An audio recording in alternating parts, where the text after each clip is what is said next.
Al-Muhallab bin Abi Sufra is a strong political and military figure from Dabba who became a commander of Muslim army in the early Islamic civilization. 2 Palestinians are killed by Israeli army fire as thousands of protesters assembled near Gaza's border with Israel. And the US president invites his Russian counterparts to the White House.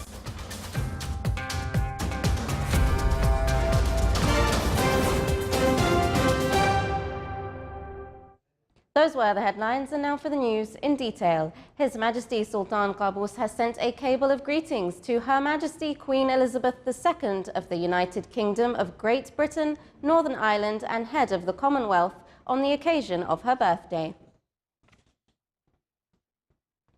The land of heritage and deep-rooted history, Oman witnessed many great characters that had an impact on the Arab and Islamic civilization.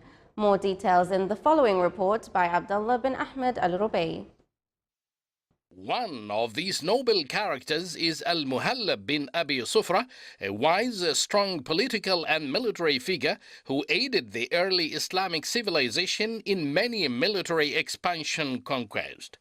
He liberated Khurasan, Samarkand, Basra and Al-Ahwaz. He was appointed as Wali of Makran and Sind under the rule of Muawiyah bin Abi Sufyan. History books give him credits in saving one of the Islamic cities from strife. To commemorate his effort, it was called the Basra of Al-Muhallab. He died in 82 after Hijrah, after 4 years of Al-Hajjaj bin Yusuf turned on the tribe of Al-Muhallab, who departed from Basra and went to Adam, where they settled.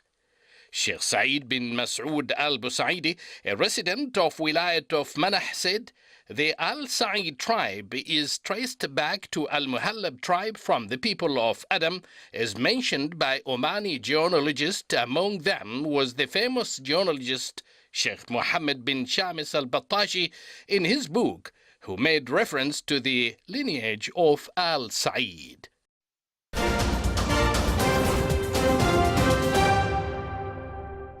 Gaza health officials said a second Palestinian has been killed by Israeli army fire as thousands of protesters assembled near Gaza's border with Israel. The health ministry said the 24-year-old was killed in a border area in northern Gaza today. Earlier in the day, a 25-year-old man was shot and killed in the same area. It says 40 protesters were wounded by gunfire or overcome by tear gas fired by Israeli troops from across the border fence. Before Friday, 28 Palestinian protesters had been killed and hundreds wounded by Israeli troops during weekly protests that began in late March. Russia's foreign minister said US President Donald Trump indicated he could make a reciprocal trip to Russia if President Vladimir Putin were able to accept his invitation to the White House. Sergei Lavrov said that Trump mentioned the possibility of traveling to Russia when he called Putin on March 20th to congratulate him on his re-election. Both the White House and the Kremlin previously revealed that Trump had invited Putin to the White House during the same call when the two leaders discussed wanting to meet soon. Lavrov said Russia has urged the US to discuss specifics about such a meeting. He said Russian officials don't want to be obtrusive, but don't want to be impolite. The Iraqi Air Force carried out a number of airstrikes against the Daesh group inside Syrian territory. The Iraqi Prime Minister's office said warplanes launched lethal airstrikes against Daesh militants near the Iraqi border. It said the militants had posed a threat to Iraqi territory. Daesh continues to control a number of small pockets in the eastern Syrian desert, some of them close to the Iraqi border. North and South Korea installed a telephone hotline between their leaders today as they prepare for a rare summit next week aimed at resolving the nuclear standoff with Pyongyang.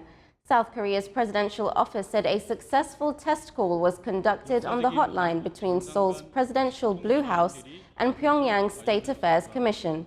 South Korean President Moon Jae-in and North Korean leader Kim Jong-un plan to make their first telephone conversation sometime before their face-to-face meeting next Friday at the border truce village of Panmunjom.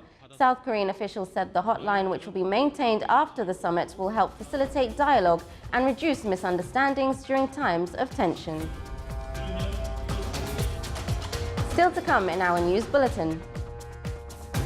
A seminar and annual competition for engineering students were organized by the Global College of Engineering.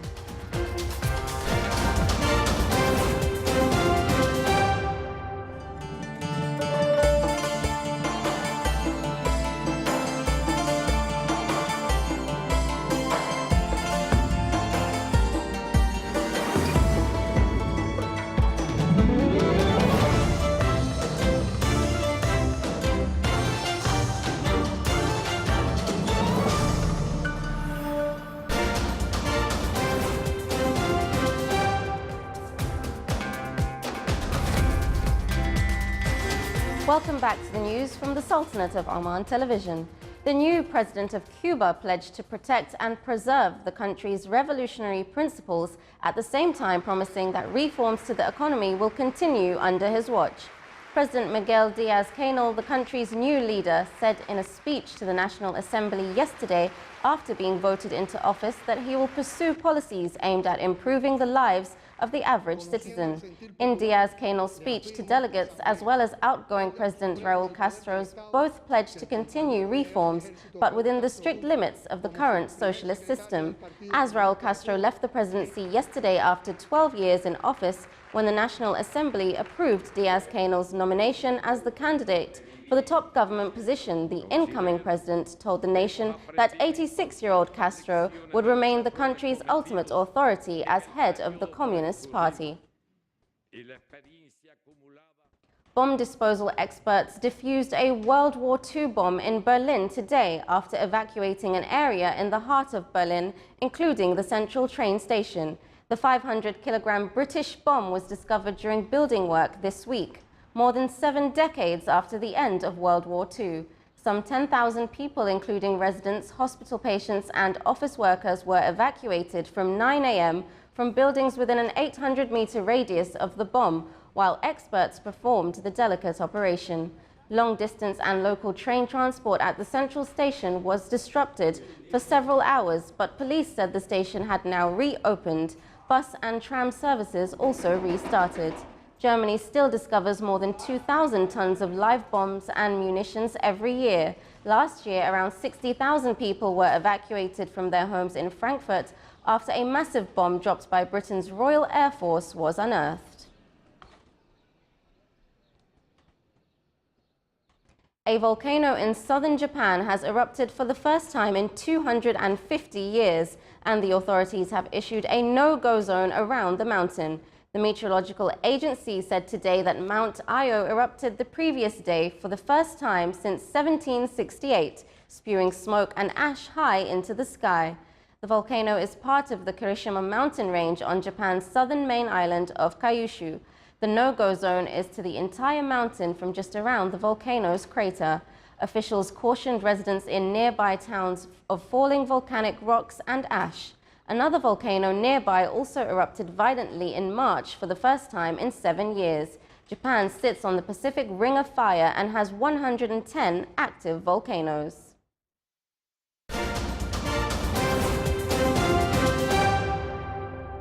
Back to some more local news. A seminar on the occasion of Isra wal Miraj, an annual competition under the title Present Around the World, was organized by the Global College of Engineering for engineering students from colleges around the Sultanate, including Sultan Qaboos University. More details in the following report by Abdullah bin Ahmed Al-Rubai. For a person that has a high level of fat percentage, they should actually eat less. Number of engineering students representing various colleges, including Sultan Qaboos University's students, have gathered at the Global College of Engineering and Technology for their first stage competition called Present Around the World. Present Around the World is a global competition for young professionals and students within engineering to develop and showcase presentation skills. The local competition is organized and managed by the Global College of Engineering to complete its preliminary stage, whose winner of the first place will proceed this time to Kazakhstan for the regional competition, followed by the final global competition in London, United Kingdom. It's been a big dream for me to be an IT competition presenter, and today my dream has been achieved. And with my friends and colleagues from different universities, they will be so happy to have it. I congratulate the winners, all of them, and actually participating in this by itself is winning. So that was my goal, just to participate. Even if I win or I lose, it's a win-win for me, and it was a very good experience for me, and it added up a lot to me, and I learned from it. It was an honor to compete in this competition, and I really liked it. It was really nice. And I congratulate all the winners for what they have done and what they have got. And good luck for the first one in Kazakhstan, and inshallah we'll see them in the finals in London. The participants received their certificates for their presentation, and the winner of preliminary competition first place happened to be for Ahmed Al-Shaybani from Sultan Qaboos University. Second place went to Fatma Al-Jabari from Shinaz College of Technology, and the third winner for Al-Walid Al-Far'i from the Global College of Engineering. There was good presentators there I saw, different nationalities, different colleges.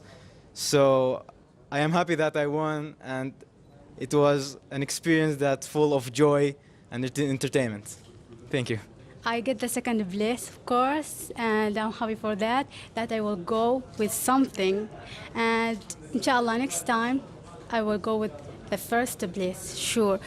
It's worth mentioning that Global College of Engineering earlier had organized a seminar on the occasion of Al-Isra wal-Mi'raj, wherein Sheikh Salim al-Na'mani presentation focused on this religious occasion that has important teaching of the Islamic values.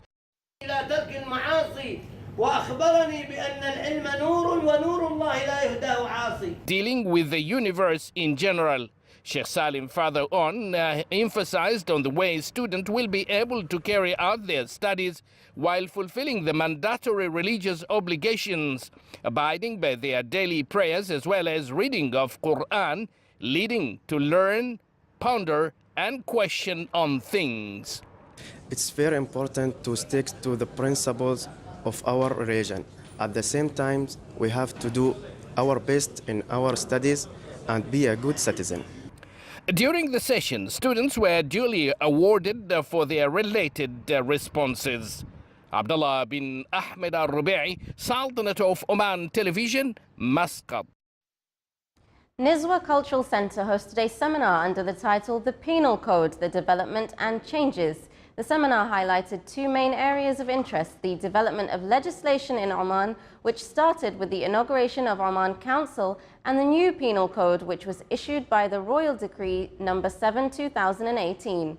The seminar aimed at raising the community awareness on the changes in the new penal code, which came to balance between the individual and the community interests and to stay abreast with the current and future requirements of public order. The Sultanate of Oman hosted for the first time in Oman Convention and Exhibition Center the 11th MIT Arab Startup Competition, which is an annual competition organized by MIT Enterprise Forum Pan-Arab Region. The event was accompanied by panel discussions, exhibitions and networking sessions to help startup companies share and discuss their ideas and projects for possible joint ventures. 80 startup companies competed against each other and 9 competitors were announced as winners in the Ideas track. The final award ceremony was held under the auspices of His Excellency Dr. Ali bin Masood Al Sunaidi, Minister of Commerce and Industry.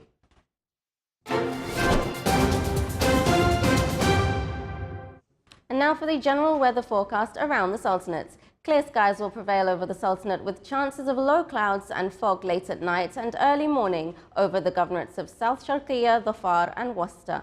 Winds will be northwesterly light to moderate. Seas will be slight with a maximum wave height of 1 meter.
This is the Sultanate of Oman television. Before we end tonight's bulletin, here are the main points once again.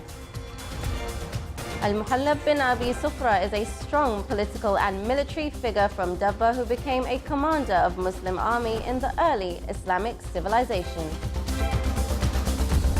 2 Palestinians are killed by Israeli army fire as thousands of protesters assembled near Gaza's border with Israel. And the US president invites his Russian counterparts to the White House. With that, we come to the end of tonight's news bulletin. From all of us here at the newsroom and the studios, it's good night.